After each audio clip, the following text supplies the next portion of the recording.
हाय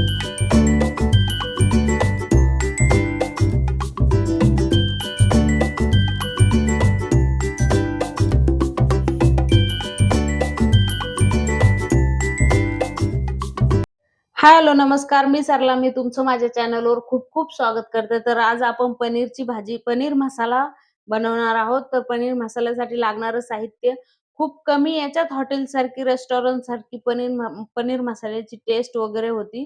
तर तुम्ही बघा, मी हे 2 कांदे कापून घेतले, हे टोमॅटो घेतला एक एक कापून, पनीर घेतलं आणि बेसन घेतलं भाजीला जाडसरपणा येण्यासाठी, बेसन पीठ. ही कस्तुरी मेथी घेतली आणि हे सर्व खडे मसाले घेतले. मी भाजी थोडी करणार आहे त्याच्यामुळं एक बेडगी मिरची घेतली, 2 हिरव्या मिरच्या, तेजपत्ता, चक्रीफूल, 2 लवंगा, 2 मिरे आणि शहाजिरे, मसाला विलायची हे सर्व घेतलं. आणि आता आपण सर्वात प्रथम काय करणार आहे, तर याला थोडं मिरची आणि मीठ लावून ठेवणार आहे 20 मिनिटं. पनीर आणि हळद, मीठ, मिरची पावडर लावून पनीरला म्हणजे छान त्याच्यात मुरतंच हे सगळे मसाले आणि भाजी खूप टेस्टी होते ह्या पद्धतीने केल्यावर. हे बघा, असं 20 मिनिटं ठेवायचं. तोपर्यंत आपण मसाल्याचं बघू. आता आपल्याला सर्वप्रथम हे बेसन पीठ घेतलेलं आहे. बेसन पीठ आपण याच्यासाठी घेतलं, भाजीला थोडा जाडसरपणा येतो त्यांना आणि भाजीची ग्रेव्ही चांगली होते. जास्त पातळ पण नाही होत आणि जास्त घट्ट पण नाही. तर आपण आता बेसन चांगला मंद आचेवर भाजून घेऊ. आता ह्या कढईत बेसन पीठ टाकू आणि तेल न घालता आपल्याला मंद आचेवर भाजून घ्यायचं. तुम्हाला जेवढी भाजी करायची त्यानुसार तुम्ही बेसन वापरू शकता. मला एकदम थोडी करायची त्याच्यामुळे मी बेसन पीठ एवढं घेतलेलं आहे, 1 चमचा आहे साधारण.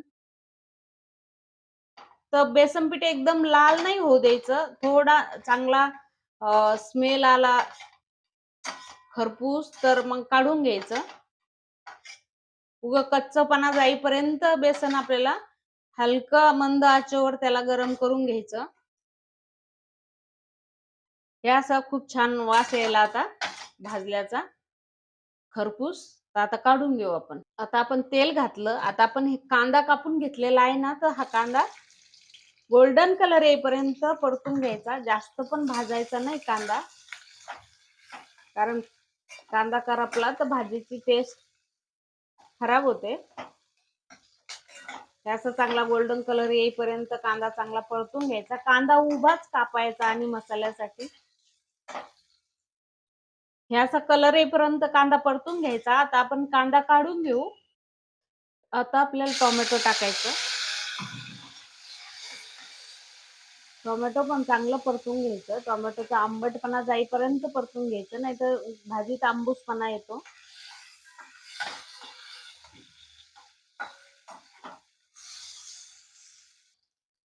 टोमॅटो पण मंद आचेवर असं परतून घ्यायचं, चांगलं नरम होईपर्यंत. मसाले चांगले परतले तर भाजी चांगली होती.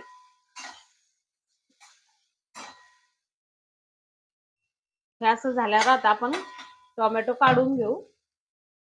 आता हे मसाले थंड झाले, आपण मिक्सरला बारीक करून घेऊ.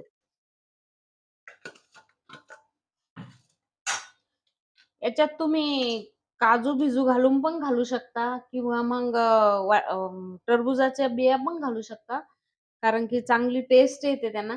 पण काही नसताना अशी भाजी पण खूप छान लागते हॉटेल सारखीच. हे बघा, आपण अशी प्युरी बनवून घेतली, याची बारीक वाटून घेतलं, पाणी न घालता वाटलं. चमचे तेल टाकू आणि हे सर्व खडे मसाले आपण चांगलं मंद आचेवर परतून घेऊ. हे तेजपत्ता, मिरची, हे सर्व मसाले मंद आचेवर परतून घेऊ.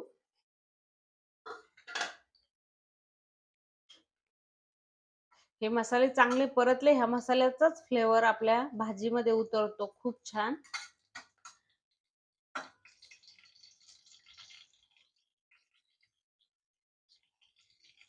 बेडकी मिरची ना एक प्रकारची चव येते चांगली. बेडगी मिरची म्हणजे चवी.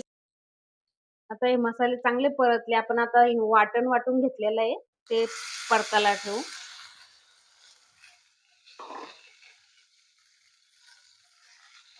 ते पण करपणार नाही याची काळजी घेऊ. मंद आचेवर परतू एकदम ते. आता मी याच्यात 1 चमचा धने पावडर टाकली. 2 तेव्हा कॅमेरा ऑफ होते. मिरची पावडर आणि हळद टाकली अर्धा चमचा आणि गरम मसाला टाकलाय. बाकी कोणतेही मसाले घरगुतीच मसाले वापरले आपण. विकतचे मसाले न घालता बनवणार आहोत ही भाजी. थोडं आता याला तेल सुटेपर्यंत थोडं पाणी टाकून करपू नये म्हणून झाकण ठेवू याच्यावर. तेल सुटेपर्यंत असंच ठेवू. आता आपण हे बेसन भाजून घेतलेलं ते पण याच्यात टाकायचं आणि हे पण चांगलं याच्यावर परतून घ्यायचं. बेसनामुळे भाजीला एक दाटसरपणा येतो.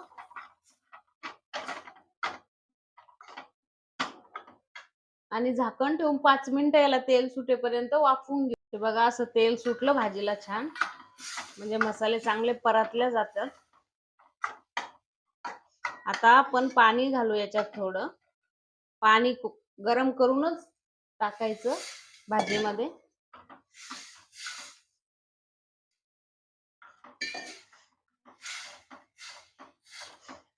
ही भाजी थोडी घट्टच असते, पातळ पण नाही करायची जास्त.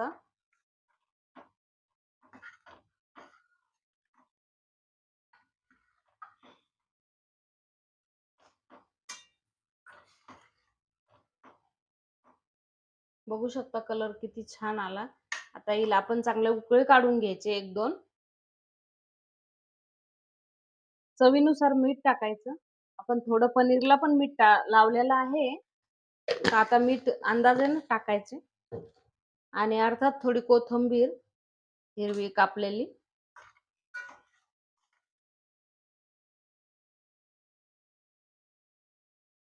आता याच्यात आपल्याला कस्तुरी मेथी आहे.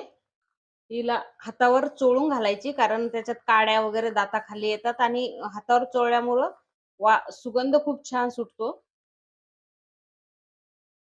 आणि कस्तुरी मेथीमुळे भाजीला एक प्रकारची चव येते.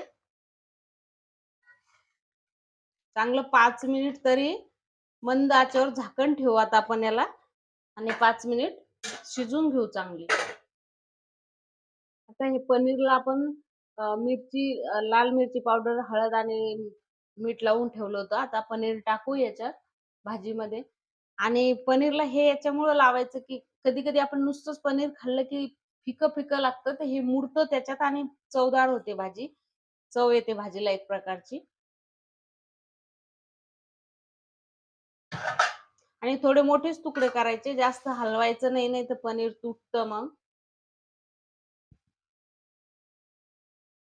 आता एक उकळी काढून घ्यायची आणि भाजीला गॅस बंद करून भाजीवर झाकण ठेवून 5 मिनिट तरी ठेवायचे कारण हे सगळे मसाल्याचे फ्लेवर भाजीत उतरतात.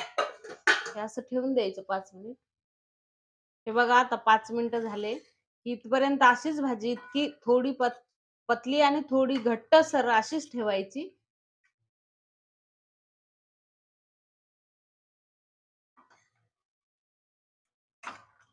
हे बघा